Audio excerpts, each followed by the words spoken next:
عمران خان اور بشرا be be دوران عدت نکاح کیس میں بری، 7 سال قید کی سزائیں معطل، فوری رہائی ہونی چاہیے۔ پی ٹی آئی کے بانی عمران خان اور ان کی اہلیہ بشرا بی بی کو دوران عدت نکاح کیس میں بری کر دیا گیا ہے۔ اسلام آباد کی ڈسٹرکٹ اینڈ سیشن عدالت نے عمران خان اور بشرا بی بی کے خلاف دوران عدت نکاح کیس میں سزا کے خلاف اپیلیں منظور کرتے ہوئے ان کی 7 سال قید کی سزائیں معطل کر دیں۔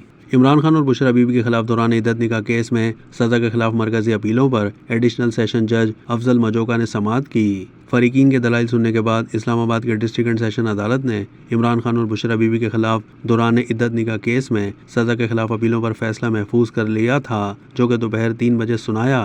محفوظ فیصلہ جاری کرتے ہوئے عدالت نے دوران عدت نکاح کیس میں سزا کے خلاف مرکزی اپیلیں منظور کرتے ہوئے عمران خان اور ان کی اہلیہ کی 7 سال قید کی سزائیں کالعدم قرار دے دیں۔ عدالت نے عمران خان اور بشرا بی بی کو بری کرنے کا حکم دیتے ہوئے ریمارکس دیے کہ دونوں کسی دوسرے مقدمے میں مطلوب نہیں تو فوری رہا کیا جائے۔ یاد رہے کہ 5 نومبر 2023 کو بشرا بی بی کے سابق شوہر خاور مانیکا نے مقامی عدالت میں شکایت دائر کی تھی۔ سینئر سول جج قدرت اللہ نے 3 فروری 2024 کو عمران خان اور بشرا بی بی کو 7 سال قید کی سزا سنائی تھی۔ 23 فروری 2024 کو عمران خان اور بشرا بی بی کی سزا کے خلاف اپیلیں دائر کی گئی تھیں۔ 23 مئی 2024 کو سیشن جج شاہ رخ ارجمن نے سزا کے خلاف اپیلوں پر فیصلہ محفوظ کیا تھا۔ 29 مئی 2024 کو خاور مانیکا نے عدالت پر عدم اعتماد کا اظہار کر دیا تھا، جس کے بعد سیشن جج نے فیصلہ سنانے کے بجائے اپیلیں دوسری عدالت منتقلی کے لیے خط لکھ دیا تھا۔ یہ خط سیشن جج شاہ رخ ارجمن کی جانب سے اسلام آباد ہائی کورٹ کو لکھا گیا تھا۔ 3 جون 2024 کو اسلام آباد ہائی کورٹ نے اپیلیں